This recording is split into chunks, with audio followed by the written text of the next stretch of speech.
Hi, everyone. Welcome to the webinar, Overwhelmed Families, Overwhelmed Local Communities. It's glad to see you that you could all make it today. My name is Önder Can, actually. I'm the project coordinator of regional population diversity and social cohesion in the local context. And I'm working at Population Europe, the network of 36 European research centers in the field of policy-relevant population studies. As its title suggests, the project Regional Population Diversity and Social Cohesion in the Local Context focuses on two issues that are important for Population Europe and Stiftung Mercator.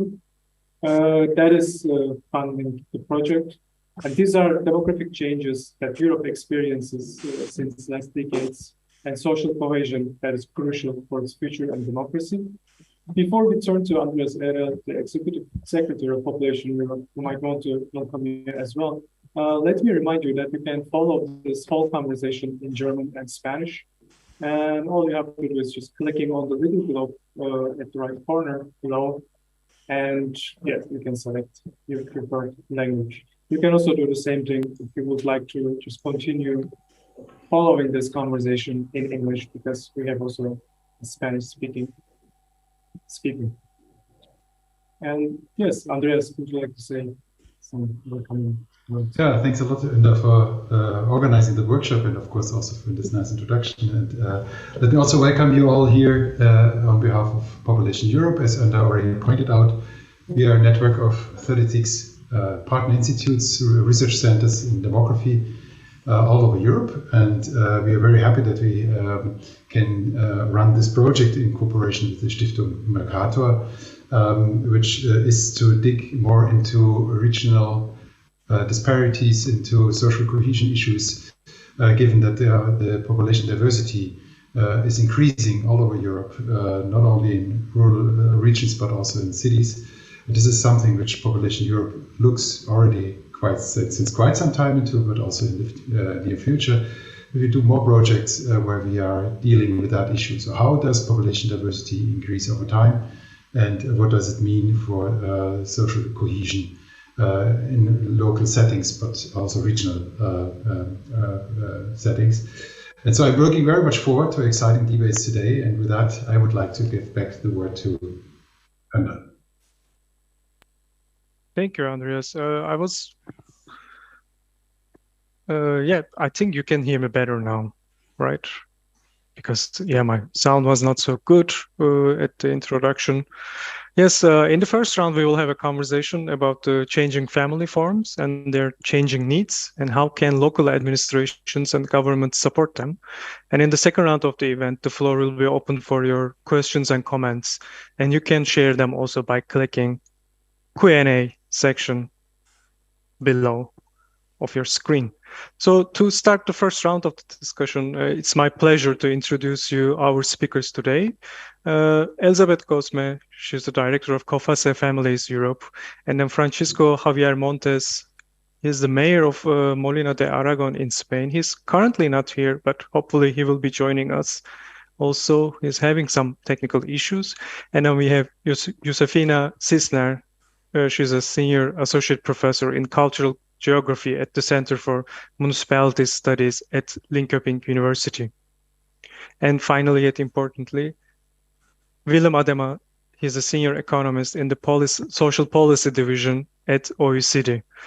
Willem, let's start with you and with the question, how are the families in Europe changing? And is the title of the event correct? Are the families overwhelmed? So let's get used to the good old technology. First of all, thanks very much for inviting me. I'm looking forward to the discussions, and I hope to make a small contribution and provide some food for thought for these discussions. Some families will definitely be overwhelmed. The number of families that will be exposed to risk will increase. There are various destabilizing factors going on in Europe at this time. So that will work to reinforce some long-running trends. And I would like to now start sharing my screen and do a little presentation, which gives you a view of these trends. Now, this should work, and then I have to hide. It just doesn't matter. That's better. Now I have to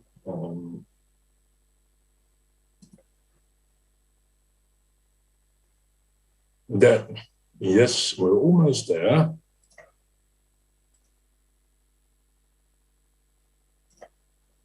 And I think you've got it now. You can see this on your screen, I hope. Yes, we can see it. Excellent. Then we can move on. The first thing, which is actually quite, people know that this has been happening, but it's important to illustrate this. Ever since the 70s, the marriage rate has declined in almost all OECD countries. And also in other European countries that are not yet part of the OECD. But you can see here that the marriage rate has declined from somewhere between 7 and 10 marriages in 1970 to less than 5 in 2019. Now, promotion of marriage is not a valid policy objective in most European countries. May have been in the past, not at present. And it wasn't also in the United States, of course, until George W. Bush, the administration, came along. And marriage is, of course, important, particularly in Japan and Korea, where it is still very much strongly associated with childbirth. And that's another topic I would like to come to, because, like I said, marriage as such is not a policy objective. Supporting children in families at risk definitely is. And one of the things which has happened with the declining marriage rates is that more and more children are born outside marriage. And one of the issues that comes with that is whether children who are growing up in dual parent families without the registered paperwork have access to the same benefits and services as children from children living in dual families, dual parent families, with the marriage certificate.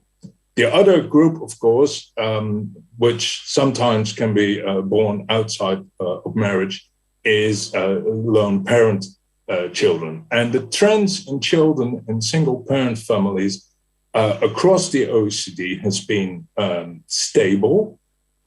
That means that the decline in the marriage rate has been going hand in hand with an increase of the cohabitation rate across OECD countries.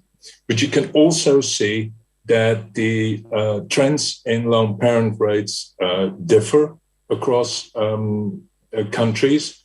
And that is to a large extent related to changes in divorce rates. Divorce rates have gone up since the beginning of the 70s, but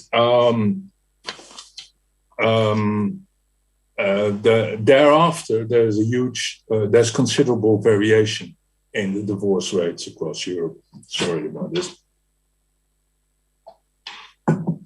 And this has important implications because, as you can see from this chart, children in lone parent families are much, much, much more likely to face poverty risks than children in dual parent families.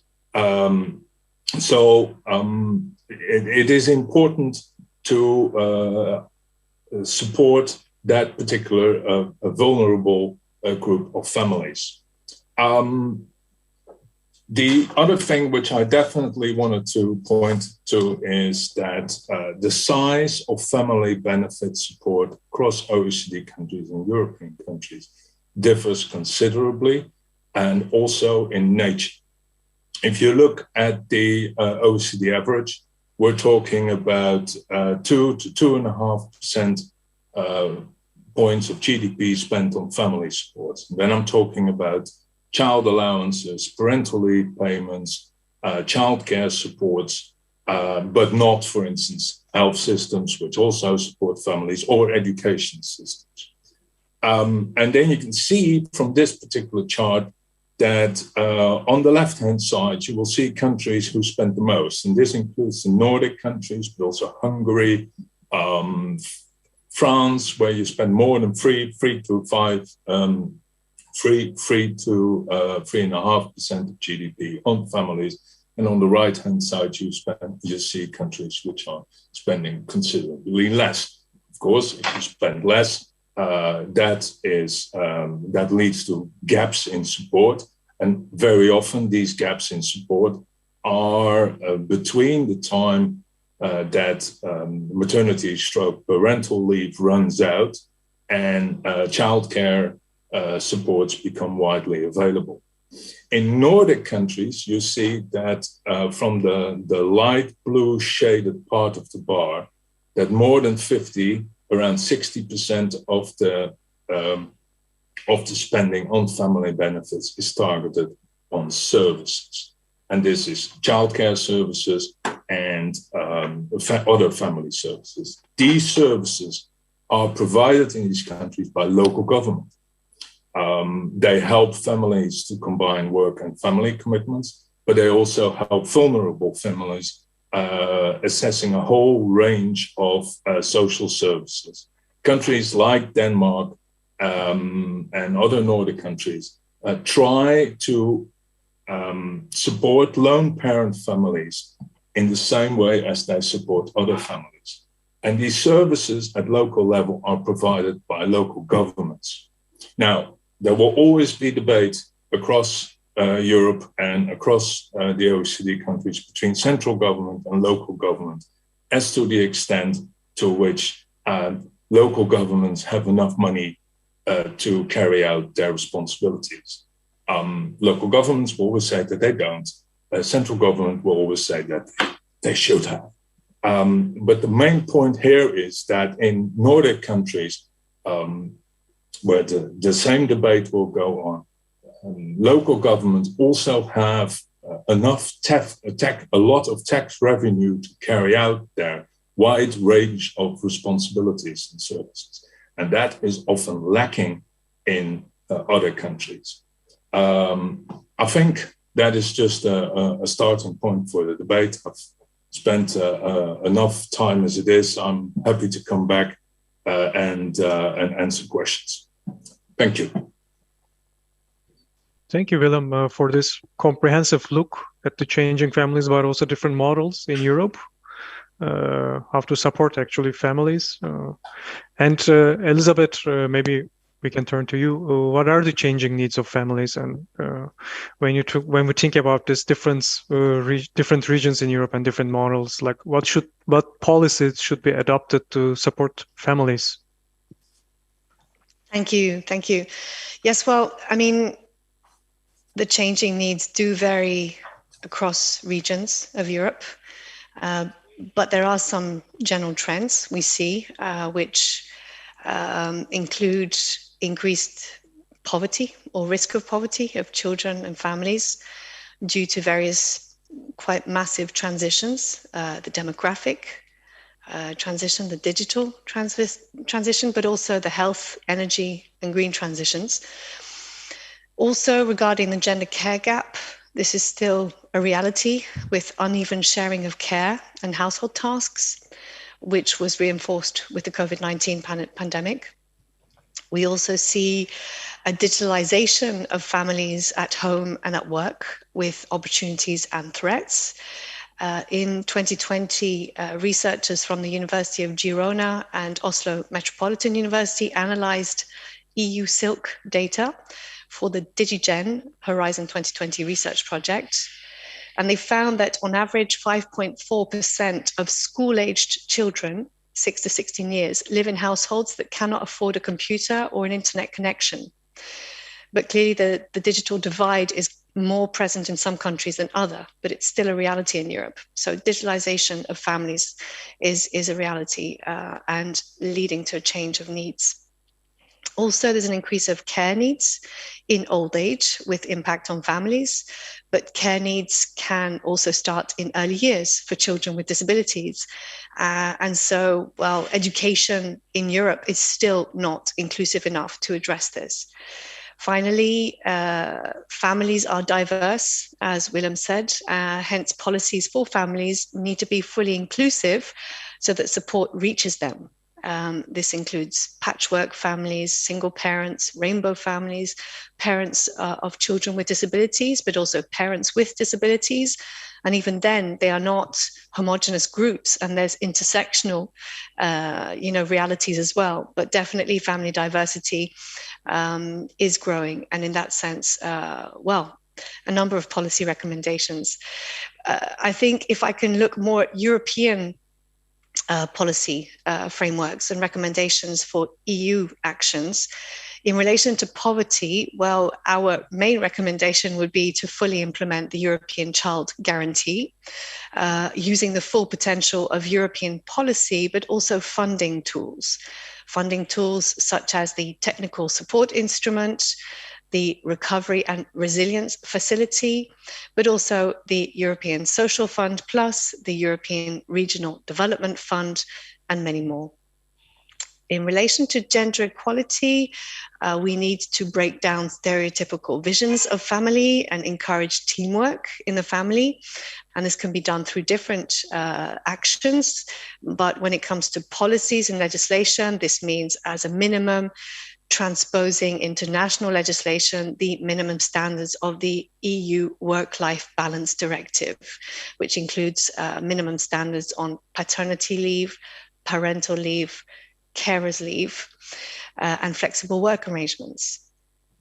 In terms of care needs that I talked about, we need a strong implementation of the recently launched European Care Strategy. This was launched by President von der Leyen of the European Commission to strengthen the professional care sector. So really consolidate the care infrastructure and also develop supports to informal carers, family carers. And COFACE fully supports also the proposal to revise the Barcelona targets on early childhood education and care. And these are 2030 targets to increase supply of childcare for families and children who need it. In relation to digitalization, well, we need measures clearly to support access to technologies for all, to address digital deprivation in Europe, but also access to digital skills to empower children and adults to use and shape the technologies as digital citizens. And this we're doing especially through measures through the European Pillar of Social Rights, but also the recently adopted Better Internet for Kids Plus strategy. These are very useful strategies with a number of implementation measures which can help. In relation to digitalization in the workplace, there clearly regulation is needed. An update of current regulation concerning, for instance, telework, smart work, and more. And this can already be done through the transposition of the EU Work-Life Balance Directive, but definitely there are discussions to, better regulate this new workplace situation that we are facing in Europe. Finally, in relation to family diversity, this is really more of a national competence, and there we really recommend that national family policies are reviewed for the 21st century towards more gender responsive measures, but also measures that factor in family diversity.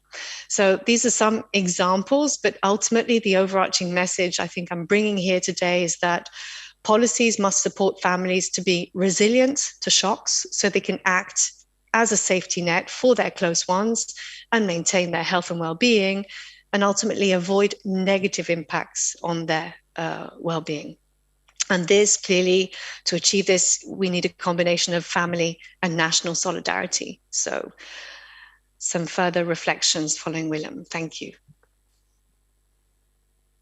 Thank you, Elizabeth. Thank you for this overview. And also thank you for mentioning the EU work-life balance directive. Maybe in the second round, we can come back to this point, or we can discuss it further. And now we can actually turn into the more local level. Yeah, Josefina, then we can continue with you. I'm going to ask you more or less the same, a similar question. How can municipalities adapt social or family policies, and how can they support the families when we consider these changes in the family forms? And also Elizabeth and Willem also mentioned the effects of COVID-19. Many families are actually overwhelmed with the negative social effects and economic negative effects. Similarly, also the municipalities. Yeah, thank you. Thank you for inviting me, and I will try to respond to these questions. Do you hear me clearly? We can hear you clearly. Yeah, wonderful. Thank you. Yeah, just first, I would like to stress that I'm a human geographer interested in public policy and have a special interest in how local governments try to react to or handle or adapt to a situation of demographic decline. So that's my background. So I'm not really into family policy, but I'm very happy to get this opportunity to reflect on those issues that you raise here today on the basis of the research I did. So what I did is to study how local governments, mainly in the Nordic countries, in rural, sparsely populated areas, how they react to and mobilize in relation to demographic decline. And when we talk about policy learning and the possibility of different local governments or even regional governments to learn from each other, I think it's also very important to stress that the planning or policy conditions that different local governments have are important to be aware of or to address. And when I talk about these issues, I need to reflect on the fact that in the Nordic countries, we have a geographical structure which is characterized by sparsity. We have very sparsely populated municipalities and regions in the northern parts of Sweden. We, however, also have a governmental structure where we have a local, regional and state level of government, and we pay taxes at all levels. We also have the Nordic welfare model, which means that there is a strong contract between the citizen and the local, regional and state government. And that contract, of course, has implications for what support families can expect. And what I did over the years was that I made a lot of interviews with local government representatives in rural depopulating areas. And I asked them about what consequences do depopulation have for you? And what policy response, what measures did you take to meet these consequences? And when I think about it, many of these consequences, of course, deal very much with the families in these local communities. One very important thing is that when the economy turns weaker, it's harder for families who depend on two incomes or two family earners, two earner families. They become more dependent on bigger labor markets where both adults in a family can have an income. And that actually pushes these two earner families away from those rural depopulating areas where the local economy is weak. But when it comes to the more what consequences it has for the local government level, I would say that in many of the Nordic countries, we have laws and regulations that actually demands the local governments to provide citizens and families with equal service, no matter where they live.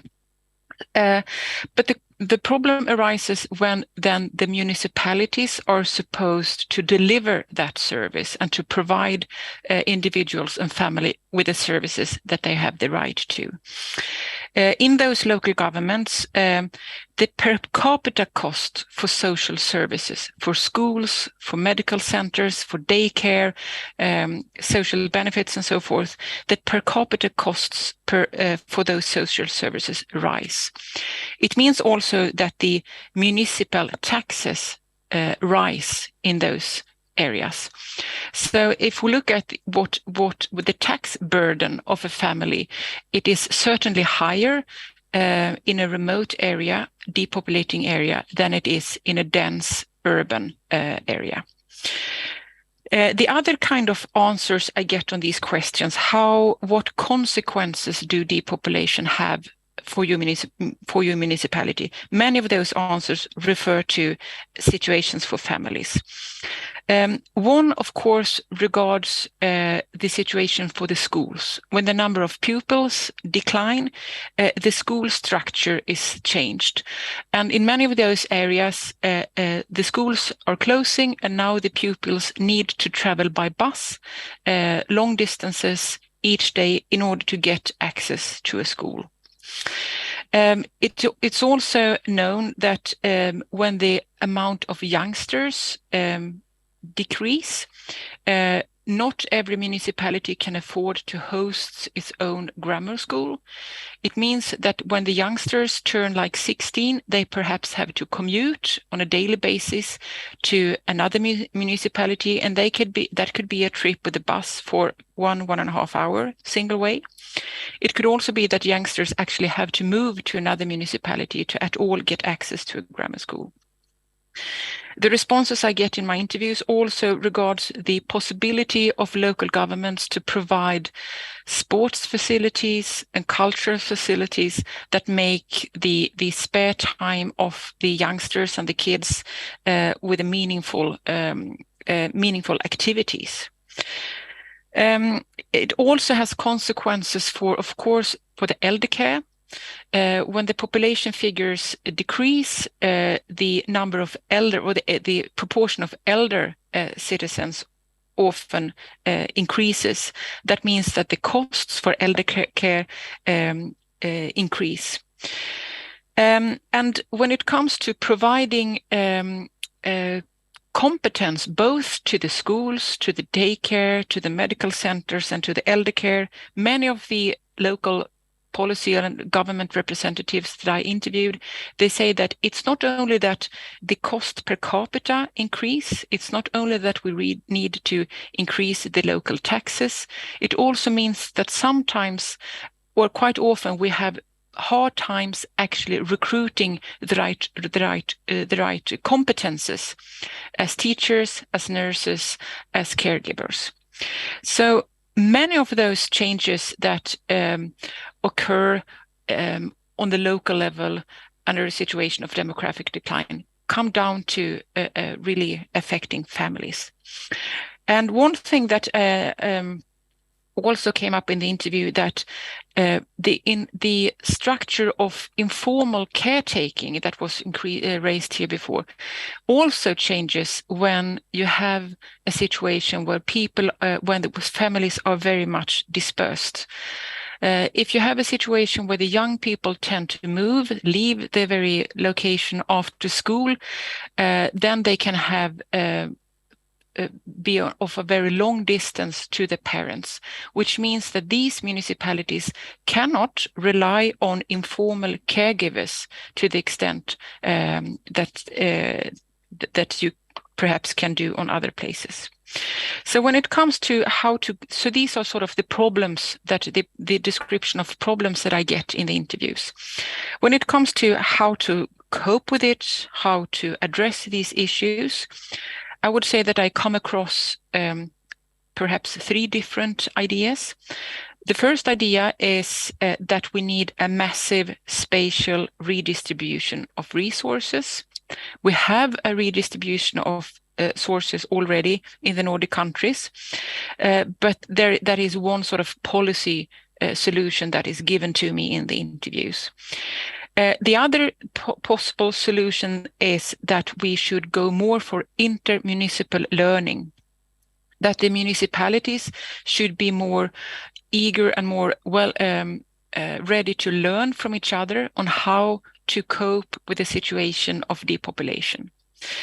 And a third kind of sort of solutions that are given to me in the interviews, that is that we need new methods for how to provide kids with education, how to provide elder with services. We need new models and new methods for doing that. And in these interviews, digitalization is quite often mentioned as a way forward. So that's very quick on the experiences and the responses I get from my research and from the interviews I made.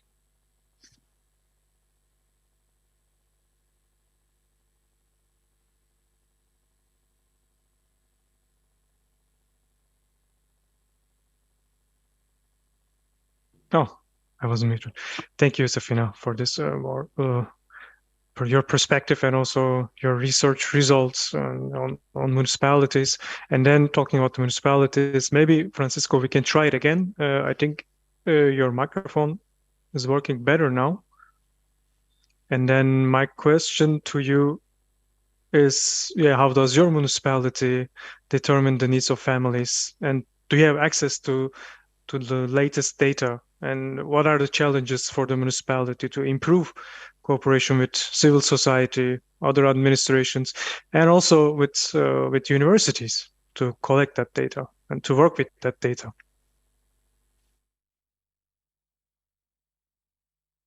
Bueno, buenas tardes y perdonad por los problemas técnicos. Creo que ahora se escucha bien. Si es así, pues me lo decís. Nosotros tenemos varios temas.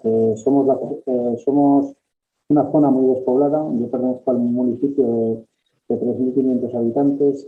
Para que hagáis una idea, los municipios en total de la comarca de Molina, del Real Señorío de Molina, son 124 municipios y tenemos una población de 8.500 habitantes. Tenemos una densidad de población de 1,8 habitantes por kilómetro cuadrado. Nuestra zona es muy despoblada y nuestro principal problema que tenemos es el mantener el trabajo de las mujeres, de las personas mayores y del cuidado de los niños.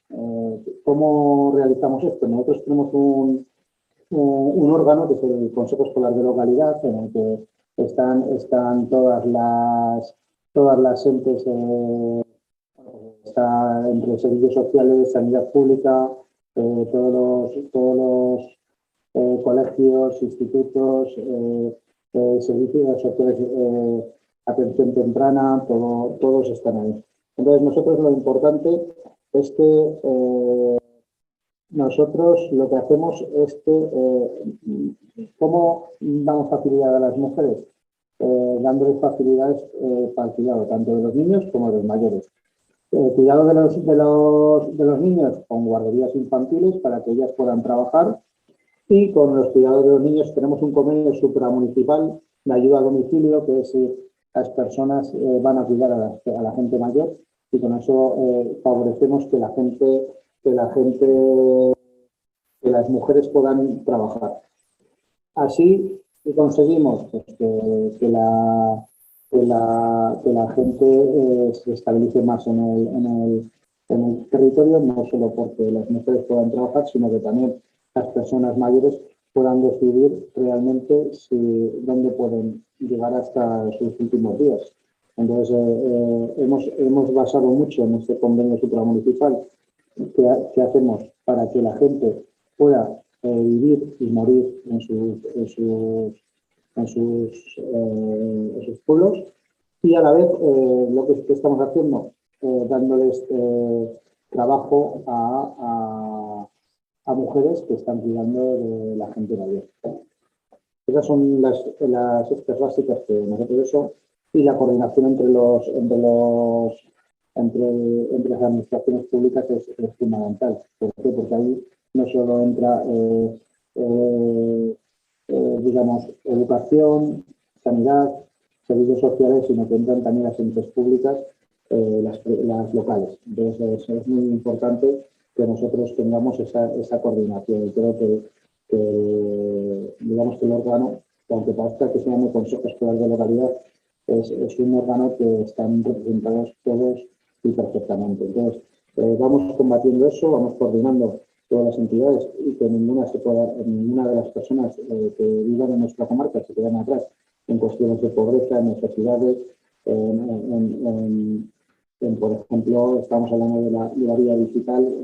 Es muy importante que las entidades locales estén muy presentes en los colegios y en institutos, porque ahora con el COVID hemos hecho un gran esfuerzo para que todo el mundo y sobre todo la gente necesitada, la gente que está en pobreza, tengan ordenadores en casa, tablets, para poder acceder a todo lo que los demás acceden prioritariamente.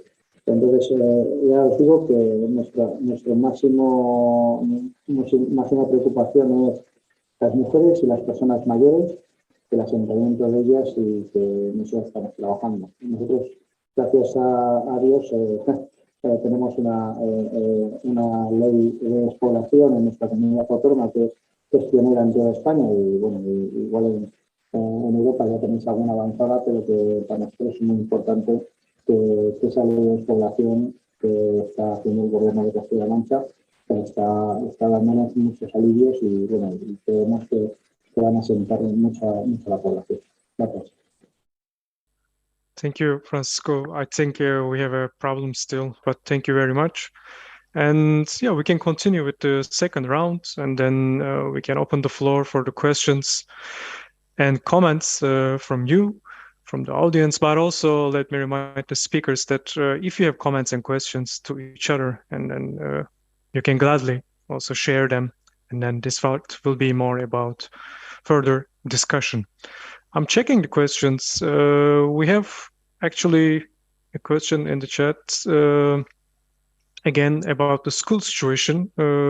Josefina, you also mentioned, but this time in France, and also in France with the school crisis, yeah, there are a lot of communities depopulating areas. They have the similar problems that you mentioned, Josefina, with the schools and maybe we can start with that topic with the schools closing in an area because there are lesser people, which means also lesser resources, financial resources and budget. And what can be done in this situation, for example, as a policy? Can really like more collaboration between municipalities help local residents to have a better access to school? Or also maybe digitalization, can it also help with the people living in areas, depopulating areas, and having lesser and lesser access to schools? Yeah, I can start reflecting on that. First, I would like to just stress the first thing. My first point is that when we talk about policy learning, we need to be aware of the huge differences we have between different localities. So closing a school in a village in the Netherlands, it means something completely different than closing a school in the inland in northern Sweden, because the distances are huge to the next school. I would also say that it's very easy to from one way to say that we have to keep the school structure. The schools are so important, not only for learning it, but it's also a central point for the community where people meet, where you hire teachers who actually pay taxes in the municipality and so forth. But for the local governments, they are in a situation where they actually have to make very hard priorities. And when the number of pupils decrease year by year, and the number of elder increase year by year, they have to cut costs for the schools and increase the financing and the funding for elder care. So that's what all my interviewees say. But it's not only a question of funding or finances. For many of the municipalities I met, it's also a question of competence. It can be that even if you have funding for continuing running the school, it might be that you do not find teachers that have the right qualification in that area. So it's not only about funding, it's also about competence. And there are some examples of schools in remote rural areas who try to involve distance learning as a way to actually keep the physical school, but actually bring in segments or parts of distance learning in that. However, that's not it's not an option in all parts, because there are actually regulations, state regulations, on how schools should be organized in this matter. Yeah. Thank you, Josefina. And maybe the next question I can ask both Willem and Elizabeth too. Francisco mentioned that they're trying to invest in kindergartens and more care so that younger women especially can work and have a better work and maybe family balance. So my question is, Elizabeth, in a recent report on EU Work and Life Balance Directive you published as COFACE, what about the role of municipalities in implementing the principles of EU Work-Life Balance Directive? What can they do more specifically to support families, especially young families or younger families? Yes, well, I think, first of all, just to clarify, early childhood education and care, so kindergartens and other daycare, is relevant not just for young mums, but for young dads as well, of course. So that's what we mean by policies need to be gender responsive, available to women who care and men who care. This is very important if we want indeed to break down these stereotypical roles, let's say, and allow families to truly choose how they want to combine their work and family life. In relation to the Work-Life Balance Directive, it contains minimum standards in relation to employment and leave from employment or flexible work arrangements in relation to employment. And this is very much a national competence across most countries. So this is especially being transposed into national legislation. And so in relation to the Work-Life Balance Directive, I think it's a very good starting point for reflection, let's say, on how local authorities and regional authorities can contribute to support the work-life balance of families. However, they are less directly concerned since these are national social rights, mostly across all countries. However, the other side of the coin on employment leaves is, of course, services. And as Willem said, this is very much a local competence. And so in that sense, they can definitely, I think, work together, as Josefina said, also intermunicipal, through intermunicipal cooperation to pool resources to ensure that they can provide different types of support services to families, from birth to old age. And in that sense, the European Commission has adopted this follow-up measure and strategy called the European Care Strategy. And I think that's where local authorities will hopefully get more support in developing, indeed, as Josefina says, maybe new service models, new service types, to really implement the European Care Strategy, which goes hand in hand with the Work-Life Balance Directive. And I think what I said at the end of my first reflection was this importance of national solidarity. So family solidarity, yes, always. It's what families do very naturally, but they need support.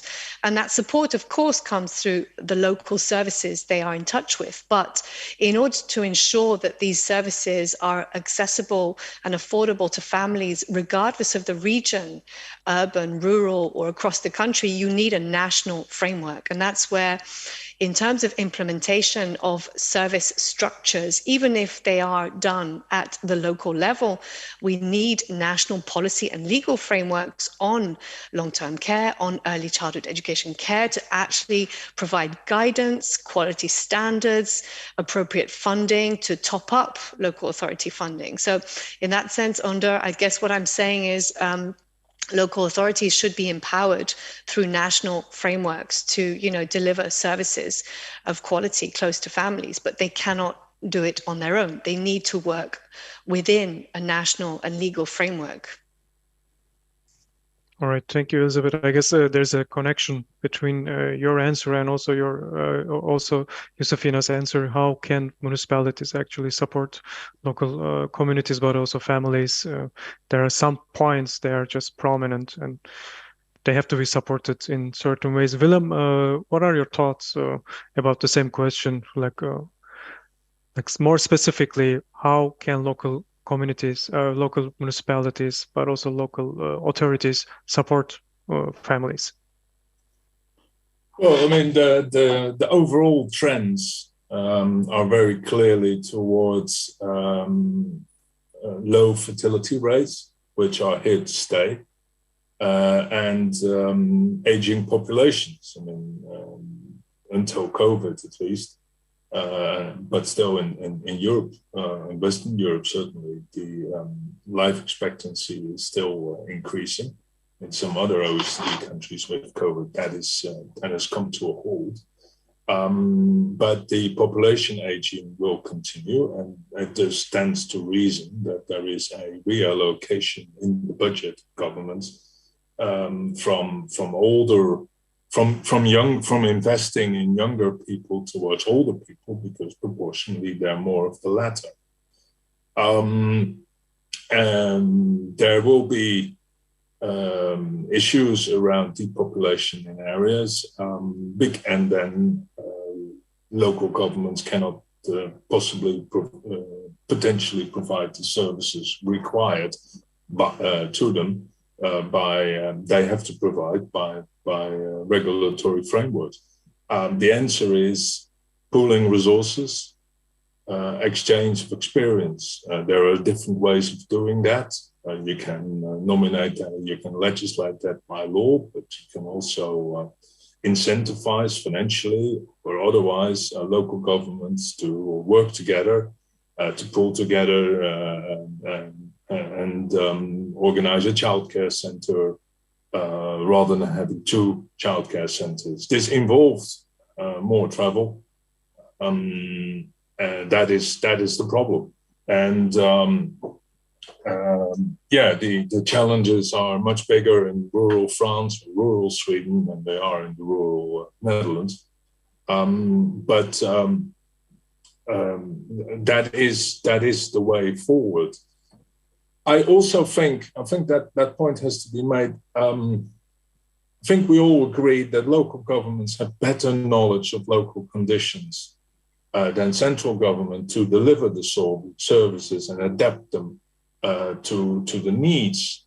One of the big issues is, of course, is there enough finance to deliver these services, and will there be enough finance in future? Should we prepare for a future whereby the government intervention cannot be as large as it has been in the past? And I think we should think about that, and we should think about creative solutions in this regard, and think about the role of communities and non-government organizations, and how these can be brought in to a more holistic approach towards local service delivery. There was one question, sorry, I touched the microphone there. There was one question I had for Josefina. With COVID, and one of the very few good things about COVID was, at least in France, that for the first time since ages, the house prices in the countryside grew a little bit faster than in Paris. So, and the same seems to be happening in the Netherlands. The draw of the city is still there, but the depopulation of rural areas at least has come to a temporary halt, or maybe even a more longer-term halt. What does your research say about that? Is there any evidence that this is happening on a more widespread basis? Yeah, thank you for the question. I didn't go into the. I didn't do research on the effects of COVID myself, but after what I've read, it's certainly so that the house prices have increased in many rural areas. But I think the trend is that these houses tend to be the second home of people. So we have this very sort of tendency or a trend in Sweden of having second homes. It means that people still have their main address and still pay their taxes in the city, but they have a second home where they spend vacations, summers, Christmas, holidays, and so forth. And for the local economy, of course, that's good that people sort of are willing to pay more money for the houses there, and they also sort of consume there. But from the tax-paying perspective, it doesn't bring anything because they still pay their local taxes in the city where they have the main address. But I also would like to respond to something that both Willem and Elisabeth were talking about, and that's I would say, the state-local tension when it comes to social rights and the implementation of social rights. And I think we might agree on the fact that we need some kind of national solidarity when it comes to funding social services in all places, in both urban and rural places. But you, Willem, you also said that it is the local governments who have the knowledge about the needs in the society. But I would also say that what comes to me in the interviews, and one thing that we think a lot about, is what room for maneuver do local governments have to solve and to implement those social rights in the way they want? Because when it comes to distant learning, when it comes to distant or digital solutions in the elder care and so forth, when it comes to how some certain things should be managed, there is not much room for local governments to be creative or to develop place-based solutions, because there are the money from the state comes with demands on how things should be organized and implemented. And I think that is actually one of the key questions. Are we willing to let local governments develop place-based solutions? There are pros with that, but there are also cons, of course, disadvantages and advantages. An advantage would be that we have a more diverse way of solving problems, more place-based solutions. But the disadvantage could, of course, be that the quality of the service that people get in, for example, remote areas, will be worse, not as good as in dense urban areas. So that's something I would like to get your reflection on.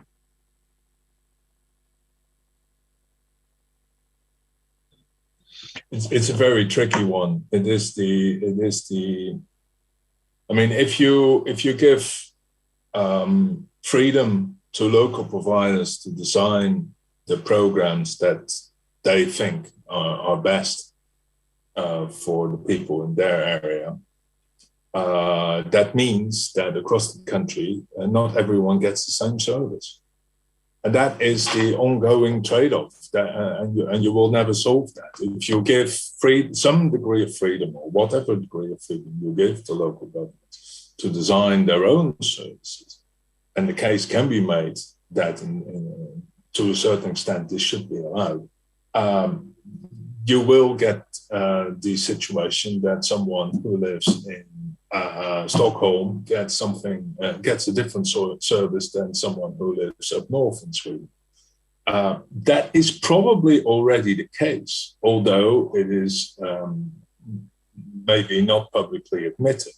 But there is already considerable variation, even in a relatively small country than as the Netherlands.